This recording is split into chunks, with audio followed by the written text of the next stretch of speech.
Hello, thank you, welcome for another week.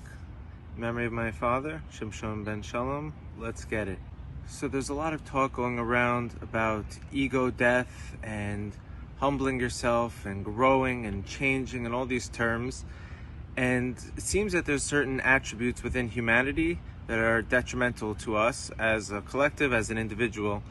And so we go to these schools, whether a yeshiva or a dojo or you're an academy for wellness and mindfulness, they'll teach you to say, hey, selfishness is a bad attribute. We shouldn't be selfish. You know, we got to fight the selfishness. We got to cancel it. So what we're going to suggest over here is elevating the selfishness and the concept of elevating attributes. So we're not going to say, hey, let's fight selfishness. No, Bruce Lee says when you throw a punch, if you put a fist and you block the punch, you're going to hurt yourself. You can't block the punch, but you could divert its energy. So how do we divert negative attributes about ourselves to their higher form, which in Chassidut, in Torah, it's called elevating an attribute. So let's say I believe that if I give, I get back. People call it karma. In Hebrew, we call it midah keneged midah. Everyone kind of believes that what comes around goes around. What you put out, you get back. So if that's the case, wouldn't it be strategic to give so I can get? If you really believed that by giving you get, you would be constantly giving all day. So then someone says back to me, yeah, that's kind of cool, but that's also not so cool, because shouldn't you just give for the sake of giving? Why do you have to give so you can get back? I said, okay, it's a good point, but let's see if this is a good thing or a bad thing. What's the litmus test? So we say, if everyone in the world was doing this one thing selfishly, let's say everyone in the world was giving selfishly so that they can get back, would it be a good world or a bad world? And you think about it, you say, that'd be a great world. If everyone was just giving everyone things, that would be an amazing world. So that's called elevating an attribute. I'm still using my innate ability and desire to be selfish, to fend for myself, but I'm applying it in a way using spiritual principles to actually upgrade my portion in this world. So you see, it was a tool for us to actually thrive. We just have to apply it through a spiritual lens. Now, another attribute of the ego that we've seen plague humanity for thousands of years, since the beginning of time, is when someone wants all the wealth and the power, and then they get the wealth and then they get the power, what do they want to do? They want to make themselves eternal. They'll build a statue of themselves, of their likeness. They will say, I live forever.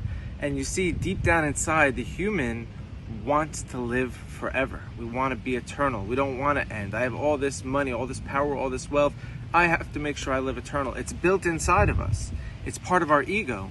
So you say, Harry, how do we elevate that? Where's the redirection, the Bruce Lee energy shift for that one? And so I say, this piece we're going to discover right now is the spiritual life hack to basically living forever and having an eternal existence. So let's dive in and we'll see what it says, and we'll find out at the end. Thank you. Let's go. Okay, Parshat Tetzaveh, in memory of my father, Shimshon ben Shalom, Exodus 27:20. And now you shall further instruct the Israelites to bring for yourself clear oil of beaten olives for lighting, for kindling lamps regularly.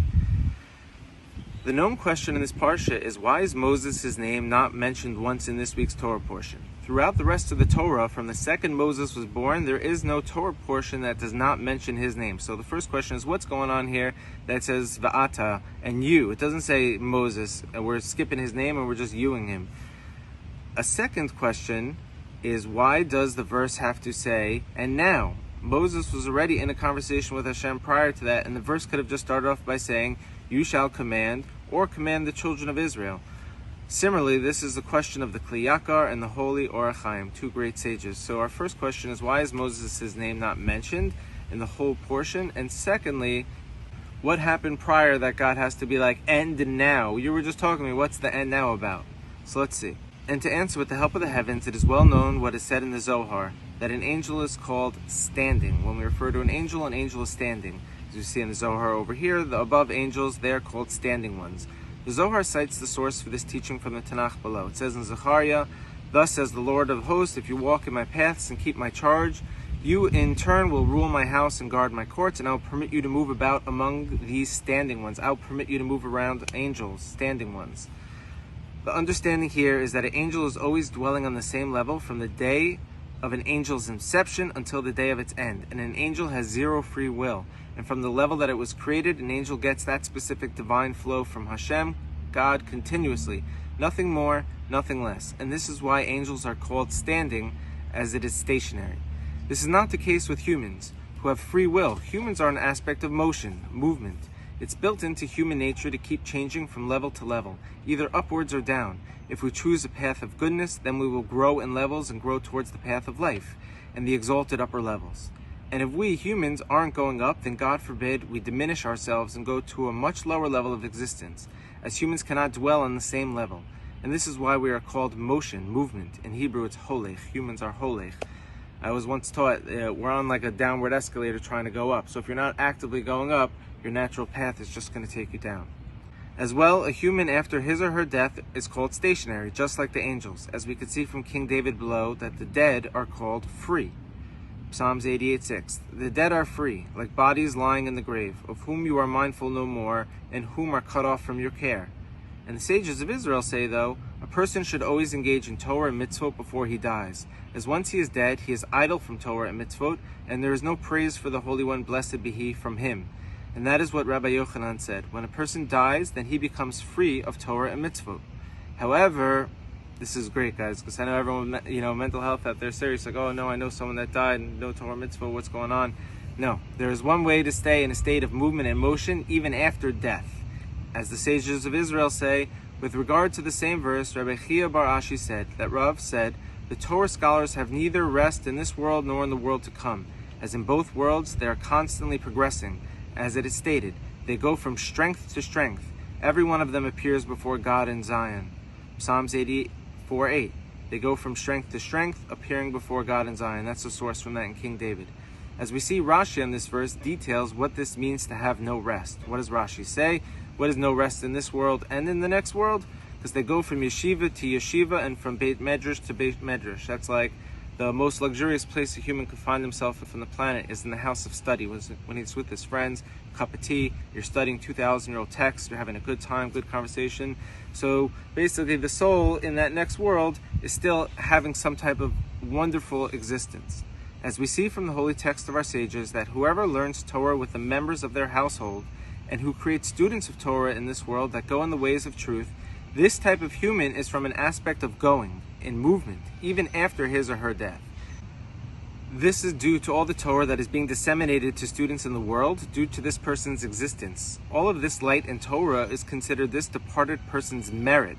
As we see below, there's a concept of his lips move in the grave, and it is as if this person is continuously in the study in the next world. Yevamot 97a. With regard to any Torah scholar in whose name a matter of halacha is said in this world, his lips mouth the words in the grave, as though he is talking. What is the verse from which it is derived? And the roof of your mouth is like the best wine that glides down smoothly for my beloved, moving gently the lips of those who are asleep.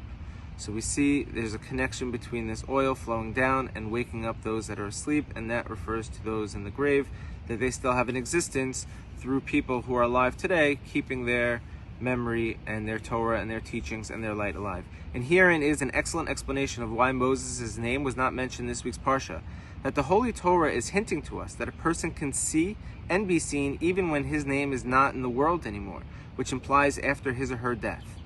In this manner, this soul is still in motion and not stationary. This is due to all the Torah, awareness of heaven, and light that was spread while this person was alive. So after someone departs and goes in their way, all the action down here, because of them, is considered they are still doing it. And through that, this soul keeps on leveling up from level to level and from yeshiva to yeshiva.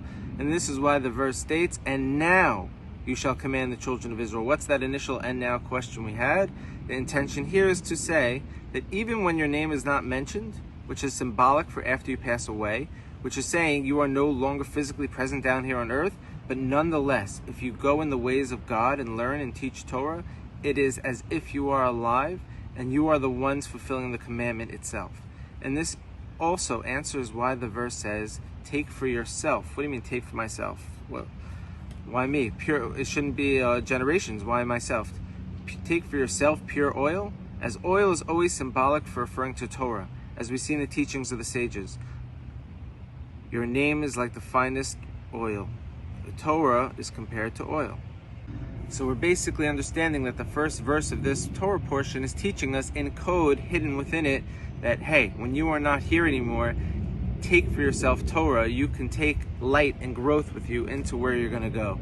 And how do we do that? That's called elevating the attribute for us to want to be eternal and live forever and make sure that we never disappear.